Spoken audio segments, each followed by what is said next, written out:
মনরেগা আইনের মাধ্যমে গ্রামীণ জনগণের কর্মসংস্থান এবং আর্থিক নিরাপত্তা নিশ্চিত হয়েছিল। এর ফলে গ্রামীণ জনগণের মুখে ফুটেছিল হাসি। কিন্তু মনরেগার পরিবর্তে ভিবিজি রামজি আইনের কারণে গ্রামের মানুষ বিপন্ন হবে।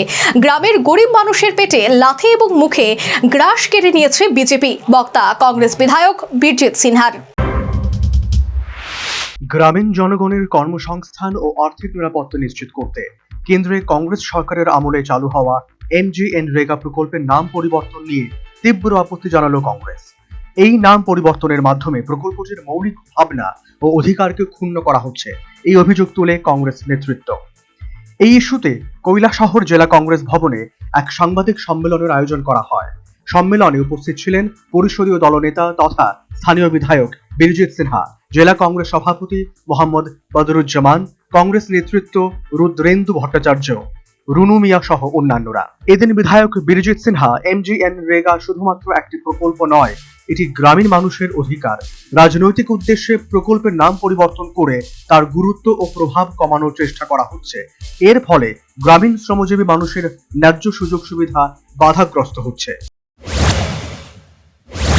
মনরেগা মহাত্মা গান্ধী গ্রামীণ সুনিশ্চিত কর্মসংস্থান যে আইনটা হয়েছিল পার্লামেন্টে, বিশেষ করে উদ্যোগ নিয়েছিলেন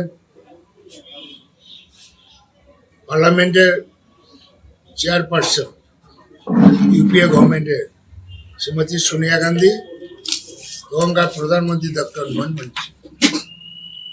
যুগান্তকারী আইন তৈরি করেছিলেন, যা ভারতবর্ষের গ্রামীণ মানুষ খুব খুশি হয়েছে। গ্রামীণ মানুষের মুখে হাসি ফুটিয়েছিল। এখন এই একটা যে আইনটা নতুন করে তৈরি করলো জি রামজি,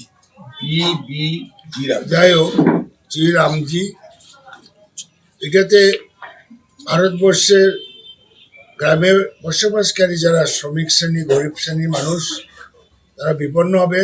তাদের পেটে লাথি মেরেছে, তাদের মুখের। কেন্দ্রীয় কর্মসূচির অংশ হিসেবে রবিবার থেকে দেশ ও রাজ্যের পাশাপাশি 59 জেলাতেও 4 ঘন্টার প্রতীকী উপবাস আন্দোলনে সামিল হবে জেলা কংগ্রেস। কৈলাসহর জেলা কংগ্রেস ভবন প্রাঙ্গণে বেলা 12টা থেকে এই আন্দোলন কর্মসূচি অনুষ্ঠিত হবে। কংগ্রেসের মূল দাবি, MGNREGA প্রকল্পের নাম পরিবর্তনের সিদ্ধান্ত অবিলম্বে বাতিল করতে হবে এবং প্রকল্পের আওতায় গ্রামীণ জনগণকে সমস্ত সুযোগ সুবিধা নিশ্চিত করতে হবে। Bureau report, news vanguard.